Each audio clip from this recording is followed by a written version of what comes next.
We haven't been told our role. We haven't taken our rightful place in life. Hence, man can't understand our stance, our attitude. Yes, attitudinal change is the most effective change to heal a nation. If I can change your attitude, then I can change the things that happen in your life. I can change your attitude towards life. Globe Changers is actually a movement, I believe. I think it's a movement. It's a movement for change.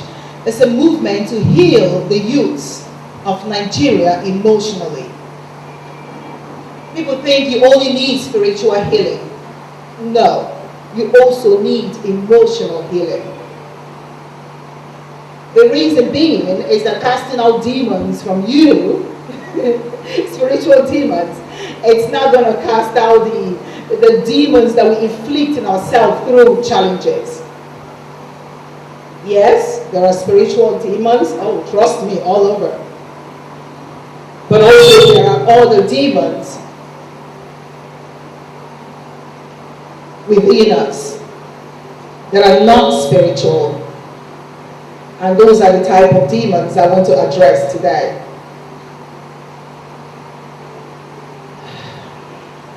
Change.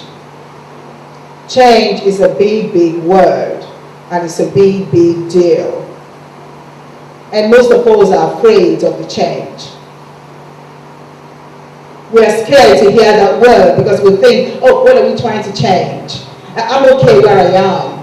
You're suddenly very comfortable where you are, even if you're suffering. You're comfortable because you're afraid to take a step. You don't know. We're always afraid of the unknown. You don't know what will happen if you try to change that situation. Change. You know, I'm going to address this issue starting with the Bible. I'm going to refer to the Bible because the greatest wisdom is in the Word of God. In Exodus 3, Pastor said that about Exodus before, about Moses and Jesus or God in the burning bush. Now, God called Moses through the burning bush and sent him to Egypt to release the children of Israel. Because God said, I've heard the affliction. I've heard the Egyptians suppressing my children. And I need you to take them to the land that I will give to them, a land full of milk and honey.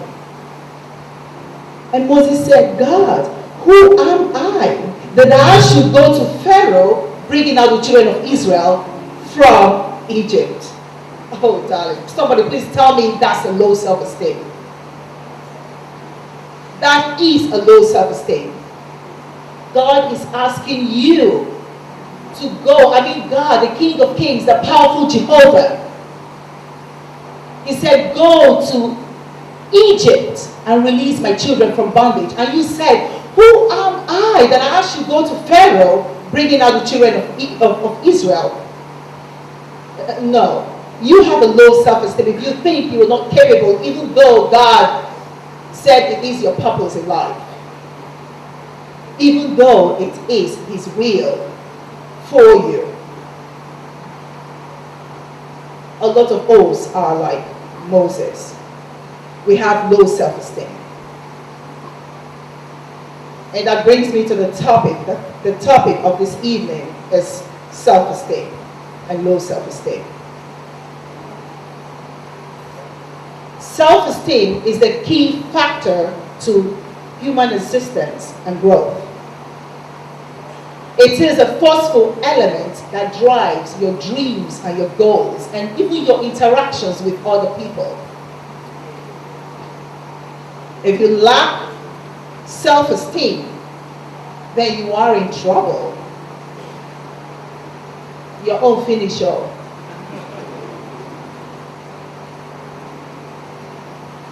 Now, there are so many causes of low self-esteem, but I'm going to address just one cause because we don't have all the time in the world. If you give Eeefy the chance, I will talk till thy kingdom come. So we're going to only address one cause of low self-esteem, and that is failure. Judgment. A negative internal and external judgment. I will say it again for those of you that are writing or taking notes. Failure causes a negative internal and external judgment. Internal judgment is how you see yourself, while external judgment is how others perceive you. You fail, and then you cut down yourself. You look at yourself and say, oh my God, I'm nothing. Self-deprecation will lead to self-hate. And I don't need to tell you that would only lead to looming detriment.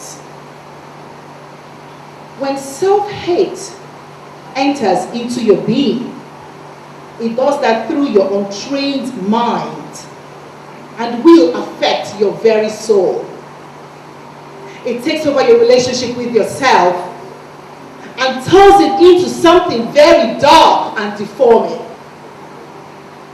Oh, I am nothing because I have failed.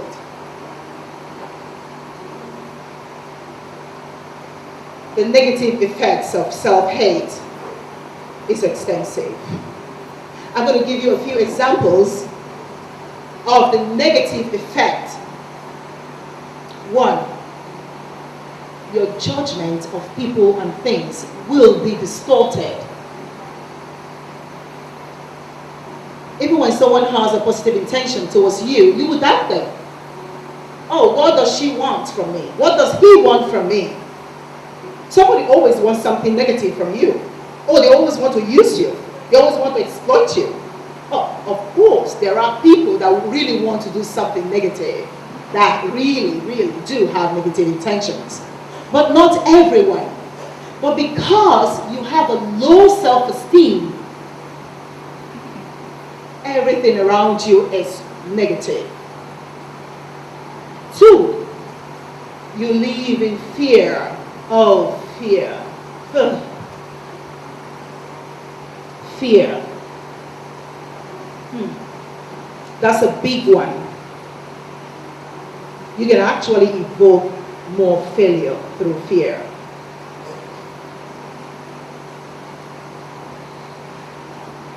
The negative experiences of today evoke the fears of tomorrow, even though tomorrow is mystery.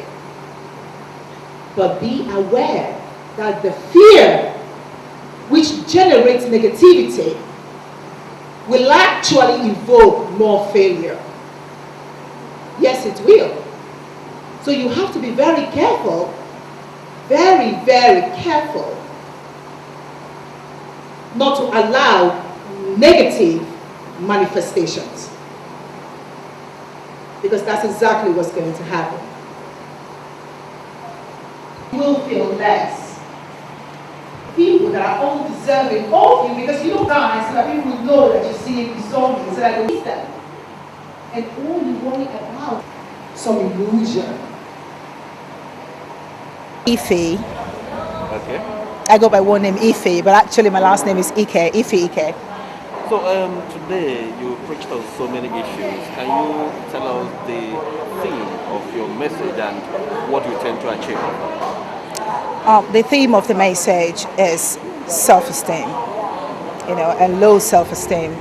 Because, like I earlier said, self-esteem is a major factor, is a key factor in human existence and growth. And it's impossible for you to grow or to achieve anything in life if you have a low self-esteem. So I always teach people to learn, to understand that they must embrace their problems, because problems are the only thing that would actually threaten one's self-esteem.